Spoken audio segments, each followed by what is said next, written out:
stormed off in search of solace and fishing. She remembered her bilocation ability, and this brought her to a peaceful spot of reprieve, a place to be alone with her thoughts, and think about all that had happened, all that would happen in the future. The swimming pond Holly and she went to as girls. It was in Derby, behind the old sawmill that left the wood chip indents on their naked feet. And they pretended to make fishing poles with pieces of stick and twine and glass they found in a pile walking along the railroad. Dad would fish out what Mom called the bottom feeders.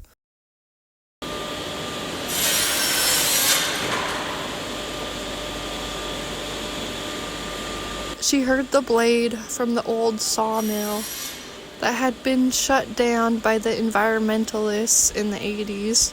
Harlan told her his father worked there before it was shut down. Harlan was an old mountain man who wished he'd been born a decade further back to be a real mountain man.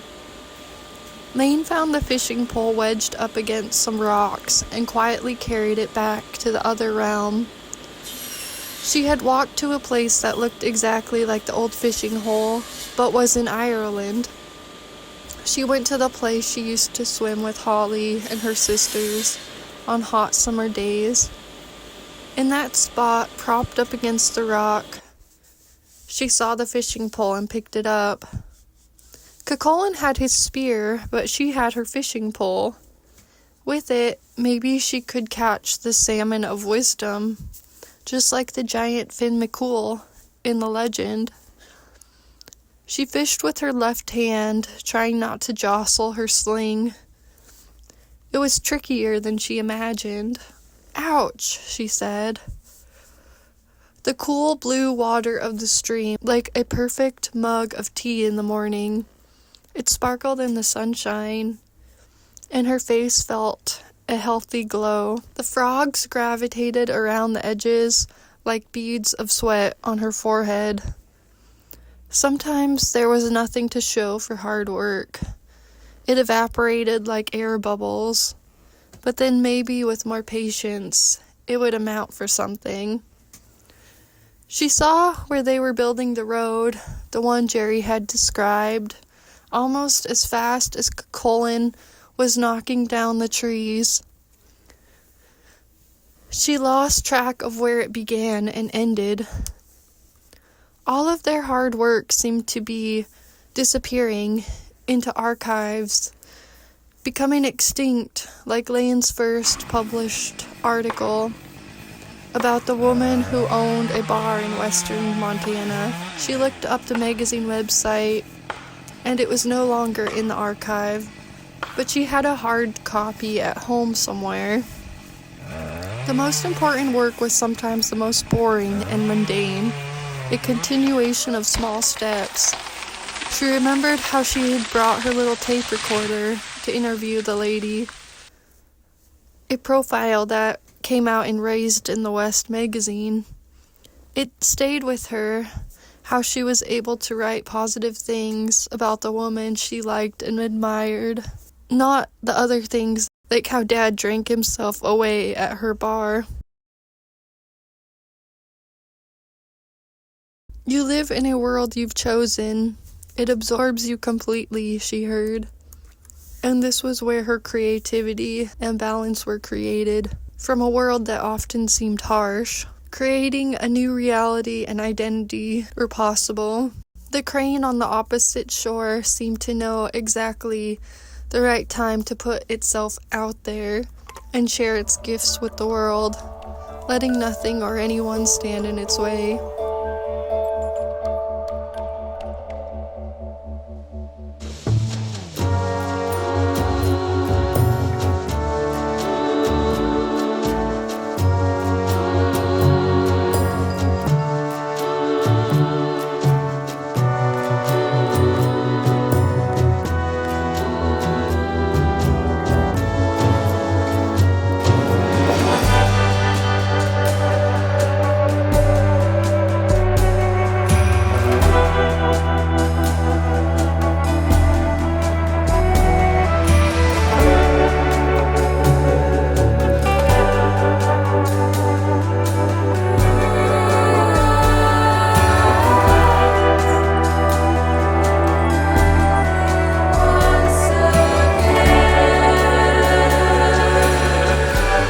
She was supposed to be strong and grounded like the crane, staying true to her values, cultivating her vision, following her dreams, to realize her vocation. Laine hoped she had not disappointed the crane spirit with her self-doubt.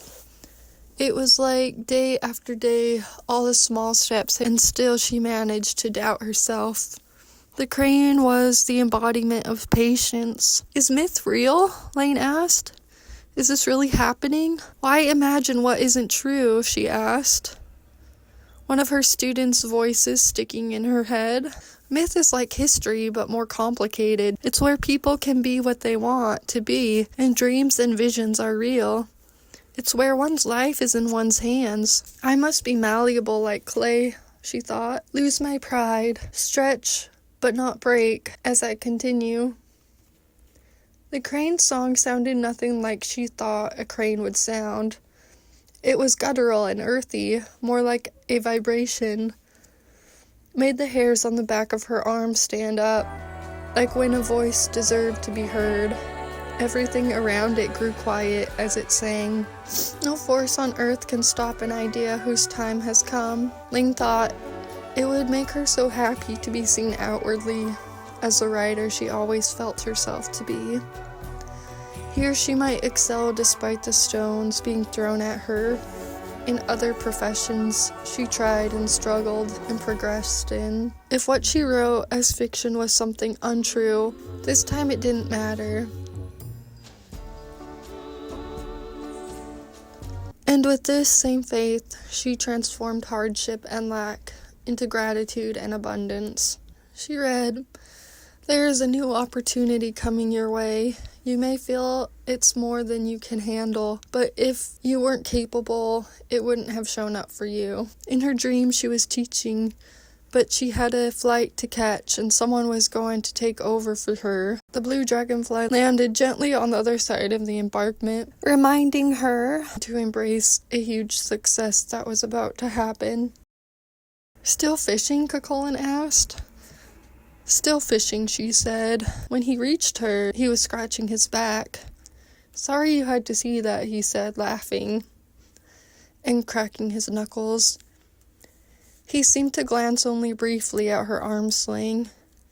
Laine had left the place of destruction and was surprised to see him now, at the larger pond she had found for herself. He'd never gone after her in real life. So why in her fantasy? How was she supposed to catch anything new? At least Laine was starting to get serious about her writing, treating it like an actual job.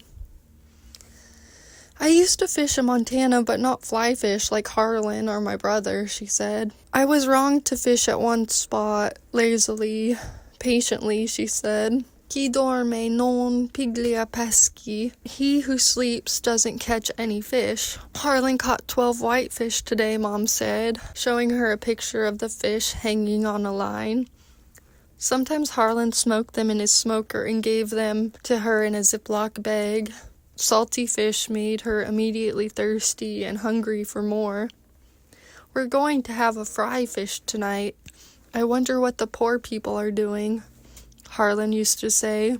The familiar aroma of the salty fish made her immediately thirsty and hungry for more. Mom said she hated it when he drank, but she met him at the bar after all. Laine wondered why she had summoned him back, though. Every girl is bound to fall for one bad boy in her lifetime.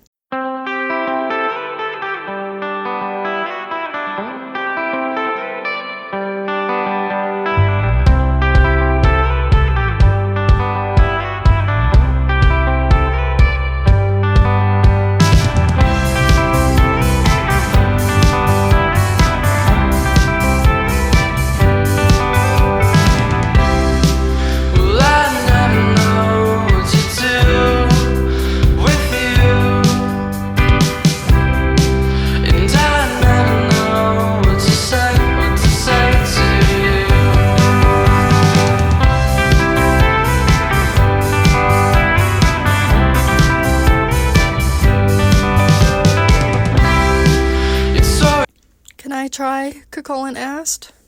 "Watch me first," Laine said, well versed on his game of catch and release. "Where's Sethlin?" she asked. "Don't tell me you didn't." "No, I didn't kill him. He's actually a decent guy," Cuchulain said. "You know something," she said. "You have a great reputation for being a warrior, but there's a thing or two I can teach you as well." "Oh yeah, like what?" he said. "Like about Lug," Laine said. "Who's Lug?" Cuchulain asked. "He is both a god and your father," Laine said. Cuchulain said. It was kind of like how Carlo Collodi, who wrote Pinocchio, was inspired by Giuseppe Aisi. The name Geppetto, Pinocchio's creator and father, was also the Tuscan diminutive of Giuseppe. That way he was both god and father to Pinocchio, both family man and creator, father and artist. Laine wanted to be like that someday, though it seemed a tall order.